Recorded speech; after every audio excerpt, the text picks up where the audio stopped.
The crying specter, Guayaquil, Ecuador, is a place few people visit without hearing about the mystery of the crying specter. On the outskirts of this coastal city in the sparsely settled wilds, not far from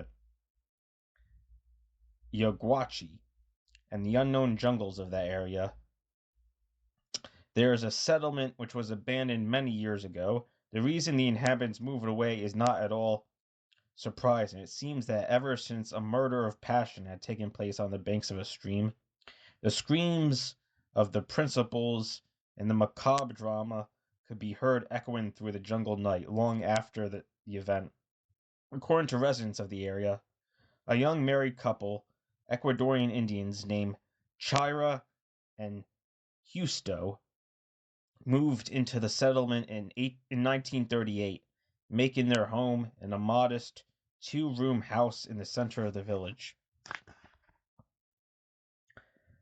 Chira and Husto soon found themselves the most popular couple in the area, to a large extent because they were such graceful dancers. But all life cannot be music and laughter and dancing, and tragedy was soon to strike the two young people. On a particularly bad night during the rainy season, Chira missed her husband. She looked everywhere for him, but he was nowhere to be found.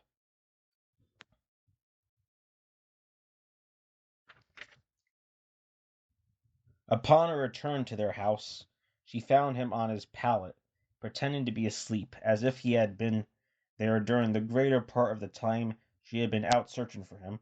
Shira had begun to have reason to mistrust her husband. She had heard it rumored that Husto was seeing another woman on the sly.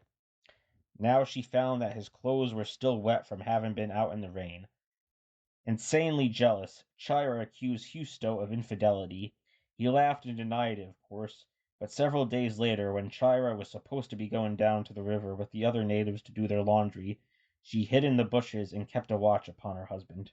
After waiting 15 minutes or so, Husto crept out of the house and vanished in the jungle, heading toward a grove which was familiar to all the young lovers in the neighborhood. With her heart racing, Chira followed. She did not have far to go before she saw her husband stop in a clearing and whistle. She watched in fury as a young girl emerged from the thicket and laughingly began to run toward Husto. This was too much for Chira. She screamed in anger and charged out of the brush, a wicked knife in her hand. Husto stopped in his tracks and gaped in disbelief as he watched his wife rush toward him, the knife upraised. Moments later, Husto sank to the ground, his jugular vein severed. He was dead in less than a minute. As the impact of what she'd done dawned upon her, Shira turned the knife upon herself. However, she missed her mark and was in horrible agony before she died. During her final moments on earth, the girl who had met Husto gingerly crept toward her. She had been an eyewitness to a murder and suicide, and the shock of what she had seen had been more than she could take. "You know what you've done," she cried at the dying Chira. "You've killed him, and yourself, for no good reason. He met me here in this grove because my mother and I have been making a present for you, a new costume. Do you want to see it?" Chira crawled upon the blood-soaked earth, her head half raised, anguish in her eyes. She looked on the girl as she ran into the wood and returned a moment later with a gaily colored costume. At the sight of it, and with the realization of what she had done, Chira began to shriek at the top of her voice. She did not cease until her heart stopped beating.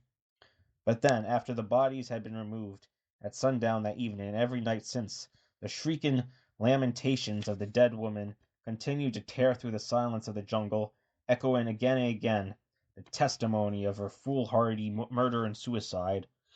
Within a week, the natives all moved away from the area. The nightly screams of the crying spectre were too much for them.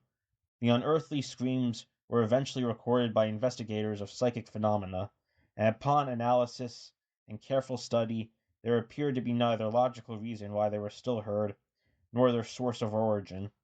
No one hears the screams anymore, for the simple reason that no one is brave enough to live in the village.